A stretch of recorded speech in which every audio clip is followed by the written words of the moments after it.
शंभवे गुरुवे नमः। शंभवे गुरुवे नमः। प्रणाम करती हूँ अपने जगत गुरु शिव गुरु माँ भवानी के चरणों में मेरा प्रणाम स्वीकार हो। प्रणाम करती हूँ साहब दीदी के चरणों में मेरा प्रणाम स्वीकार हो। प्रणाम करती हूँ आप सभी गुरु भाई बहनों के चरणों में मेरा प्रणाम स्वीकार हो। आप सभी का बहुत बहुत धन्यवाद। चैनल को सब्सक्राइब और वीडियो को लाइक ज़रूर कीजिएगा। सभी को मेरा प्रणाम।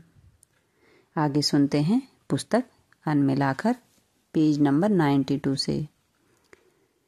नहीं, मेरे यहाँ सामान है, आप आज शाम में हवन करवा लीजिए, साहब ने कहा। घड़ी के घंटे की आवाज़ ने जता दिया कि अब घर जाना है। वे दोनों आवाज़ की ओर चल दिए। रास्ते में इन्होंने देखा कि देवाशीष के साथ आया हुआ उनका निजी सेवक मोगल सड़क के किनारे खड़ा है। गाड़ी को धीमी करते हुए इन्होंने कहा कि आपका आदमी इंतजार कर रहा है, मिल लीजिए। गाड़ी के रुकते ही मोगल दौड़ता हुआ देवाशीष के पास आया और कहने लगा, मालिक, यहाँ से जितनी जल्दी हो चलिए। उस दिन रिक्शा वाला जो बोला था सब सही बोल रहा था। घबराए हुए मोगल को ढांढस देते बंधाते उन्होंने कहा, बताओ क्या हुआ? हम है ना, कुछ नहीं होगा। और यह कहते हुए जीप से उतर गए। हरेंद्रानंद जीप लेकर आवास की ओर बढ़ गए। नहीं नहीं, पहले चलिए, सब रास्ते में बताएंगे, जल्दी भागिए। ठीक है, चलते हैं, पहले बताओ कि क्या हुआ। मोगल ने धीरे से कहना शुरू किया। मालिक, दिन के खाने के लिए जिस मुर्गा को काटा गया वह बिना सिर पैर के होते हुए बर्तन से निकलकर दौड़ने लगा। तपाक से देवाशीष बोले, क्या बोल रहे हो मोगल? तुम्हारी बात मेरी समझ में नहीं आ रही है, पूरी बात बताओ। तब फिर उसने बताया कि सांप का नौकर मुर्गा को साफ कर हमको बोला कि चाकू लेकर आ रहे हैं, तब उसका पीस बनाएंगे, आप देखते रहिएगा। हम वहीं थे। अचानक से मुर्गा कढ़ाई से निकलकर दौड़ने लगा और बाहर सड़क पर पहुंच गया। वहां भीड़ भी जुट गई। हल्ला सुनकर दीदी जी भी वहां आई। उनसे पूछ लीजिएगा। मरा हुआ मुर्गा जब दौड़ने लगा तो हमारा तो दिमाग सटक गया। फिर देखा मुर्गा कढ़ाई में वापस भी आ गया। ये देखकर हम वहां से चल दिए। वही मुर्गा बना है, मत खाइएगा। हम तो नहीं खाएंगे, दीदी जी रोक रही थी, लेकिन डर से वहां नहीं रुके। आपका बाट जो रहे थे, आप खर्च दे दीजिए, हम घर जाएंगे। बहुत देर तक मोगल को समझाया, तब जाकर वह वापस आया, लेकिन उसने खाना नहीं खाया। साहब के घर आकर सारा प्रकरण सुनाया। बातें सुनकर हरेंद्रानंद ने कहा, लगता है बहुत डर गया है। मुरली बाबू के यहाँ बोल देता हूँ, उनके घर खाना खा लेगा। तपस्या के बल पर व्यक्ति ऐसी शक्तियां प्राप्त कर लेता है जिससे सामने बैठे मनुष्य के मन में चल रहे विचार तरंगों को समझने में कामयाबी मिल जाती है। देवाशीष को सिंहेश्वर मंदिर जाने की इच्छा थी, जिसे संकोच व शब्द नहीं दे पा रहे थे। तभी अंतर मन के द्वंद्व को भांपते हुए हरेंद्र ने पूछा, क्या सोच रहे हैं देवाशीष? जी कुछ नहीं, चलिए आज खाना खाकर सिंहेश्वर मंदिर घूम आए, आपका भी मन थोड़ा बहल जाएगा। अंधे को क्या चाहिए, बस आंखें। ये मन ही मन पुलकित हो उठे।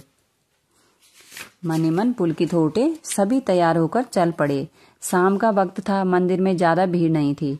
वहां पहुंचकर देवाशीष ने 2 मटका मिठाई खरीदी, एक मंदिर के लिए और दूसरा रात्रि में होने वाले हवन के लिए।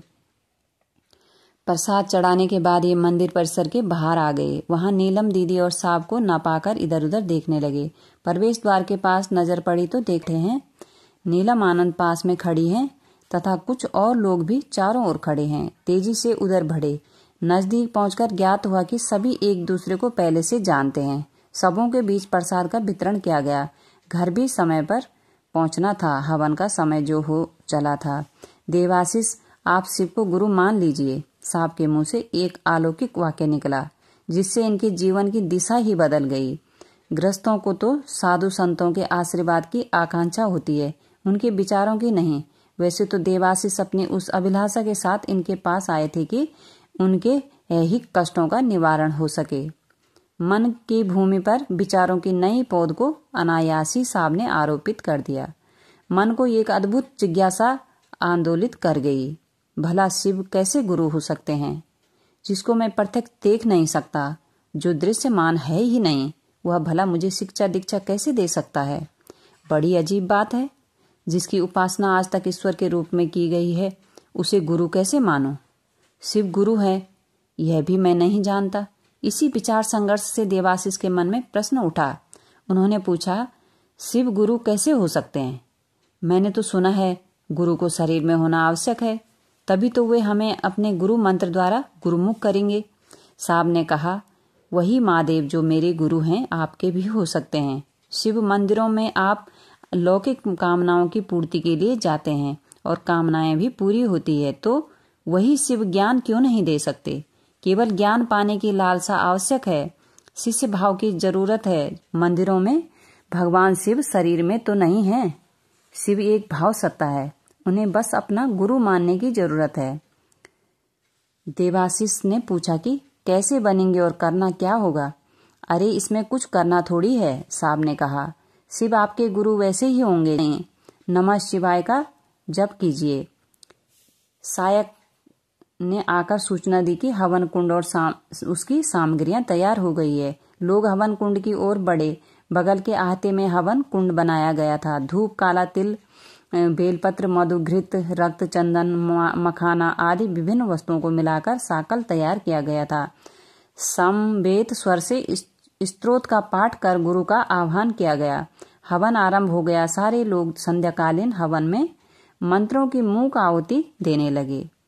हवन जैसे ही समाप्त हुआ, तभी हवन कुंड के कोने के ऊपर अपूर्व आलोक उतरता दिखाई पड़ा। लगा मानो कोई दीप वर्तिका हवन कुंड के कोने में उतर रही हैं और देखते देखते हवन कुंड के एक कोने के बाहर गिरकर रुद्राक्ष के रूप में परिणित हो गई। रुद्राक्ष अर्थात रुद्र का अक्ष, रुद्र के नेत्र से उत्पन्न होने के कारण इसकी संज्ञा हुई। कहा जाता है त्रिपुरासुर नामक दैत्य का नाश करने के निमित्त भगवान ने अपने नेत्रों को बंद कर लिया था। उस समय उनकी आंखों से जल की बूंदें पृथ्वी पर गिरी। आंसू की ये बूंदें भक्तों के ऊपर अनुग्रह के निमित्त स्थावर तत्व को प्राप्त कर महारुद्राक्ष नामक वृक्ष के रूप में परिणित हो गई। अपने गुरु सहित साहब दीदी के चरणों में मेरा प्रणाम। आप सभी गुरु भाई बहनों के चरणों में मेरा प्रणाम। आज के लिए इतना ही, इससे आगे कल सुनेंगे।